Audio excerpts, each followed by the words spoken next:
Why do so many people come to the US to get their education?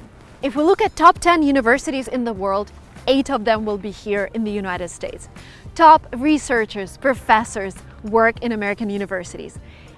Graduates work as CEOs of top companies. They are prime ministers of countries.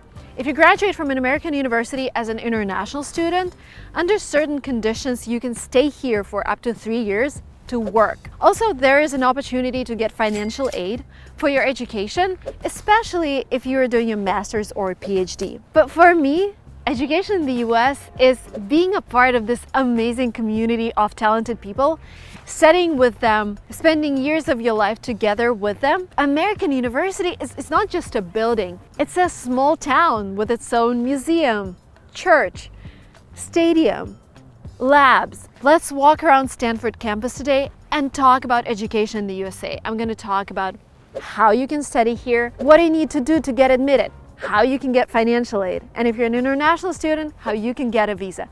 Let's walk around and talk about education in the USA.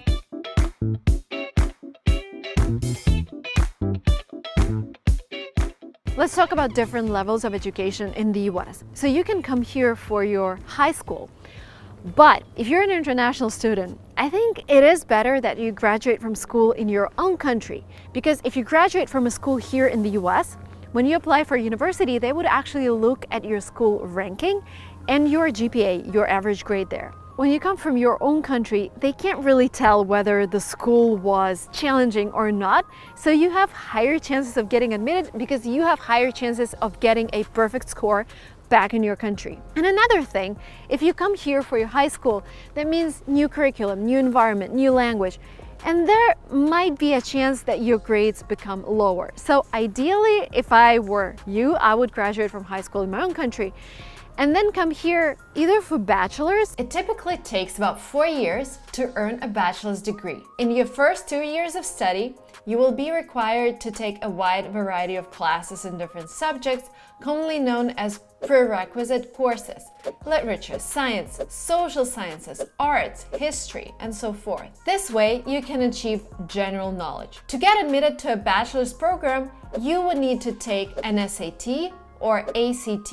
And if you come from a non-English speaking country, you would need to take a test like TOEFL or IELTS, and some colleges also accept the Duolingo test. Please check the exact requirements and exams on the website of the universities you want to apply to. And bachelor's is not the best level of education in terms of financial aid because it's not really financed, especially for international students. There is also an option to get admitted to a bachelor's program without taking any exams. To do this, you can take a program called Pathway for 1 semester or more. Pathway programs are introductory courses that are designed to help international students build the skills and knowledge that they need in order to continue their degree. Some Pathway programs even offer guaranteed admission to a partner institution. However, the cost of these programs is quite high. It's also important to remember that it's highly unlikely that you'll get financial aid after finishing the Pathway program. The best thing you could do in terms of financial aid and stuff, you can come here for master's and PhD. And in order to get admitted to a master's program, you need to take either GMAT or GRE. GMAT, you take it for economics related master's programs. GRE is for everything else. And some universities don't require you to take GMAT and GRE. And then you take TOEFL or IELTS to prove your English language proficiency. If you want to do a PhD, in addition to everything that I mentioned, you would need to propose a topic for your research. But a cool thing about a PhD, there is 90% chance that you will get financial aid. But a PhD is again a 4-year program. You need to have your bachelor's from your own country or from another American university. But then it opens up this whole world of research, and you spend 4 years on campus researching, studying, and maybe teaching as well.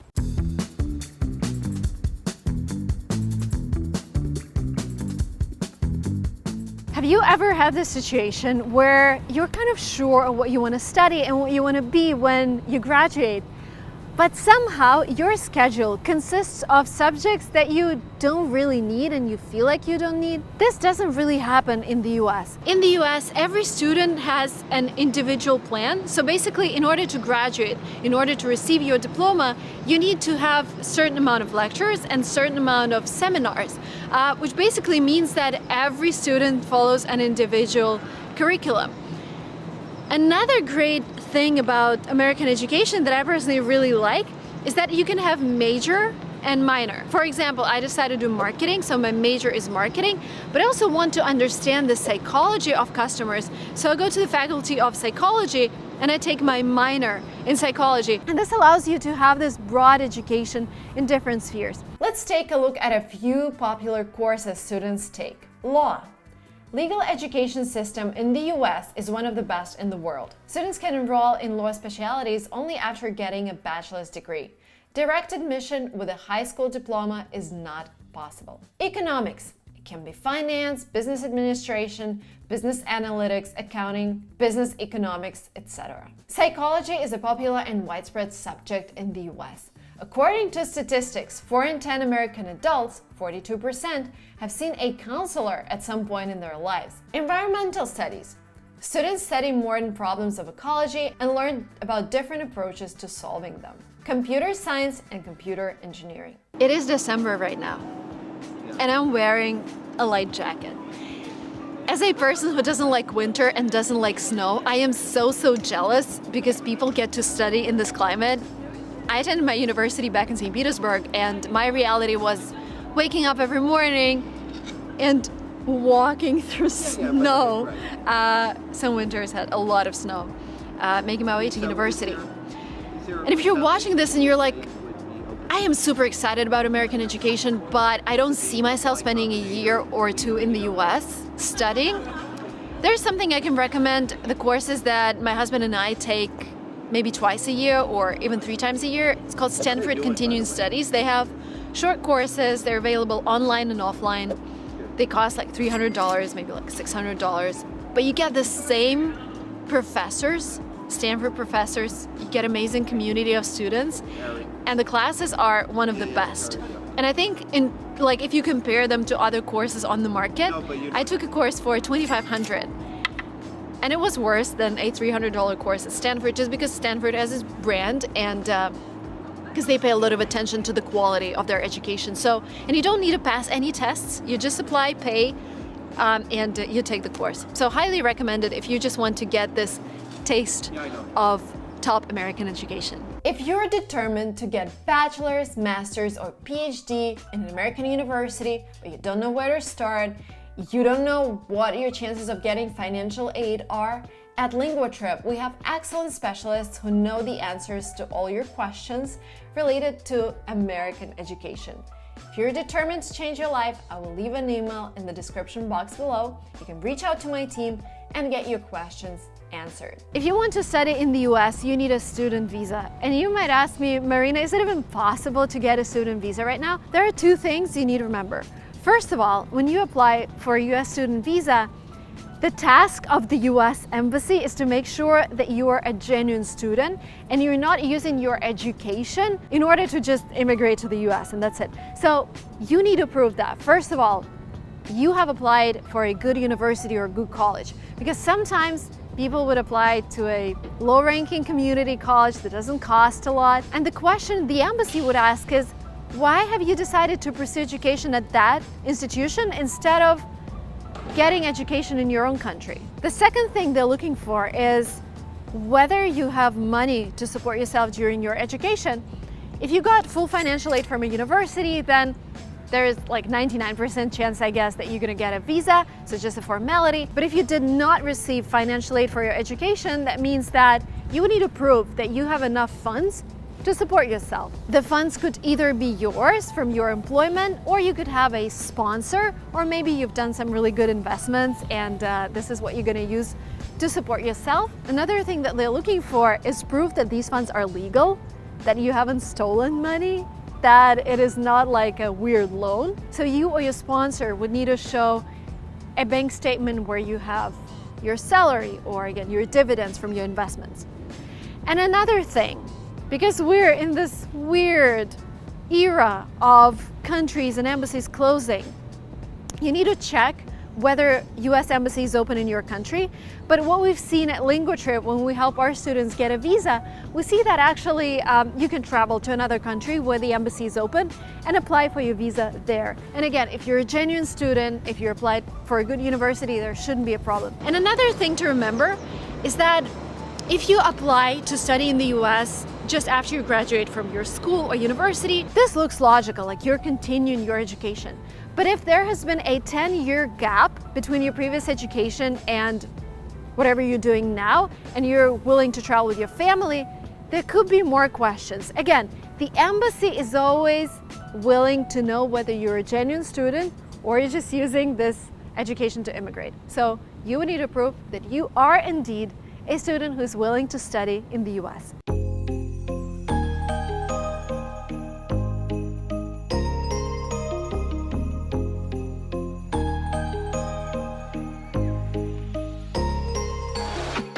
Time to talk about money. Unfortunately, there is no unified system in the US that would help settle prices for education in the US. This is why it is super expensive and every university comes up with its own pricing.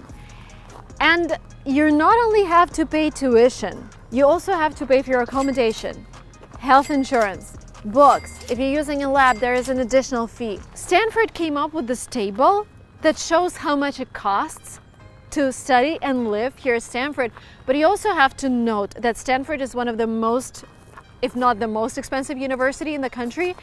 And it is located in a place that is, again, one of the most expensive places in the country, Silicon Valley. But even if we talk about cheaper universities, it is really hard to find something that would cost less than $20,000, $30,000 a year.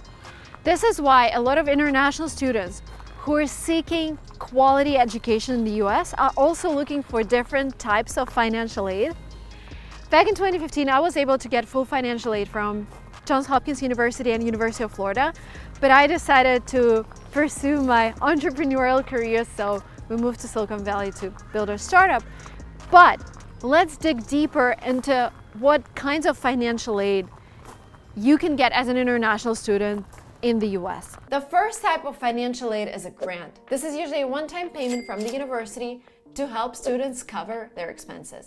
The amount of the grant differs depending on the institution and may cover different types of costs: tuition, accommodation, health insurance, personal expenses, etc. Often the grant is awarded based on financial need. There is a slight difference between a scholarship and a stipend. Stipend in most cases means monthly payments from the university that cover the student's current expenses, while scholarship is a more complex concept which can include both cash given to a student and the provision of free tuition, accommodation, and so on. There are two types of scholarships: need-based and merit-based. Need-based is financial assistance based on students' financial situation. Need-based scholarships can cover up to 100% of cost of tuition, accommodation, and meals. As a rule, you'll need to provide documents that prove that you and your family is in financial need. Usually this type of scholarship is not given to international students. Merit-based scholarships, however, are awarded based on academic, sports, or extracurricular achievement. And to get this type of scholarship, you must have high GPA, academic and extracurricular achievements, competition, conferences, publications, volunteering, excellent results of the language tests, IELTS, TOEFL, etc., good results of exams like GMAT and GRE, and strong motivation letter. Merit-based scholarships are awarded both to local and international students. You can find more information about financial aid on the website of universities in a section called Financial Aid. I recently had dinner with one of Stanford graduates, and he shared that for some amount of time, Stanford didn't really want to accept international students because in America, there is this culture when you graduate from a university and you become successful, you donate millions of dollars back to the university and they put your name on the building, etc. And there was no such culture among international students. And for Stanford, economics didn't really work on international students because they didn't do those donations. The situation has changed, but I've talked to several friends who graduated from Stanford or international students. They told me that they would actually share money with Stanford, they would do their donations annually because it's the part of the culture now. Because they graduated, Stanford gave them this opportunity and they feel obligated and they feel that they have to make those donations. Something to keep in mind. Good news, if you're a student in the US, you can actually work while you study. During your first year, you can only work on campus, and the jobs are limited to working at a library, working at a cafeteria, which means you don't make a lot of money, but you're still able to cover some of your living expenses. Don't think that it pays too much. Like on average, I would say in California here, from $15 to $20 an hour, and you're allowed to work for a maximum of 20 hours a week. Once you finish your first year, there are two options how you can work. There's an OPT, optional practical training. So basically you can find a job either on campus or off campus in a company, in a field that is related to something that you study. So for example, if you study economics, you can find a company who would employ you in their financial department, but you can't really go and work at Starbucks if you study economics, as a barista. There's also a thing called CPT, Curriculum Practical Training. This is a work opportunity that is tied into your curriculum, so you have to do it. And in this case, you just go to your coordinator and say that you're willing to take this opportunity and work. When we talk about working during studying, one thing to remember, you can work for 20 hours a week during the year and 40 hours a week during summer. But unfortunately, if you hope that you'll be able to cover your tuition or all the living expenses while working, in most cases, almost impossible, just because again, you're making maybe $15 an hour, and education at Stanford costs like $100,000 a year. So this is a way to support yourself, to cover some of your living expenses. This is a way to get some real life experience, but don't think of it as a way to finance your studies, unfortunately. And now I want to give you a list of universities where you can get financial aid. For bachelor's degree, you can get it at Yale University. Approximately 63% of graduate students, including foreign students, received financial aid. Yale scholarships range from a few $100s to over $70,000 a year. The average Yale scholarship is over $50,000. Boston University and their Presidential Scholarship. This scholarship covers 4 years of undergraduate studies, $25,000 a year in tuition fees. Applies only to certain programs. Check on the official website of the university. For those who want to connect their future with music, Skidmore College has a music scholarship.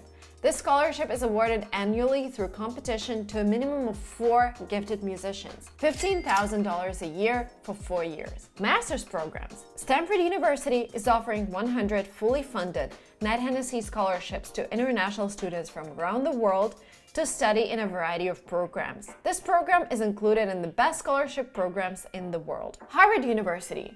Harvard MBA is one of the world's leading business programs taught at one of the world's most prestigious universities. The MBA Harvard Scholarship is granted once every 2 years for a 2-year course at Harvard Business School. The scholarship offers financial aid amounting to over $100,000 a year towards tuition fees, travel and accommodation expenses. University of New Haven. University of New Haven Scholarship is a fully funded scholarship for international students to pursue graduate studies in any subject. PhD. Duke University and their Cash International Scholarship. This scholarship provides 8 semesters of full tuition, room and board, and mandatory fees to Duke University. Scholars also have access to generous funding for domestic and international summer experiences, including opportunities for independent research both in the summer and during the academic year. Cornell University.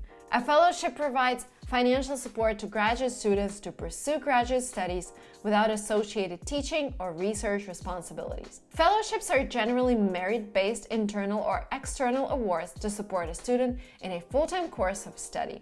Approximately 20% of all graduate students are enrolled in the Cornell Fellowship Program. American universities are one of the most international universities in the world. In some educational institutions, the percent of international students go up to 50%. That means that when you study in the US, you get exposed not only to American culture, but to the cultures of students from all over the planet. And because the world is becoming more and more international these days, we work online, we jump on Zoom calls with people from different parts of the world. Education in the US is this great chance to get us exposed to different cultures and get acquainted with people from all over the planet and create this international network. If you're excited about studying in the US, if you think that this is something you would love to explore, I urge you to start now, because this process actually takes a while. First of all, if you're not a native English speaker, you need to work on your English. The process might take up to a year, sometimes up to 2 years, because you have to take exams, you have to research universities, and you can start doing this now. Like, where do you want to study? What do you want to study? What kind of exams you need to take? If you need a guide on this journey, the link will be down below to Language Trip, my company. But even without my company, I want you to do your own research, and I want you to get acquainted with whatever American educational system has to offer. Thank you guys so much for watching this video up to the very end. If you're not yet subscribed to this channel, there's a red button down below. Hit it and like and comment on this video if you enjoyed the content. Thank you so much, and I will see you very soon in my next vlogs. Bye bye.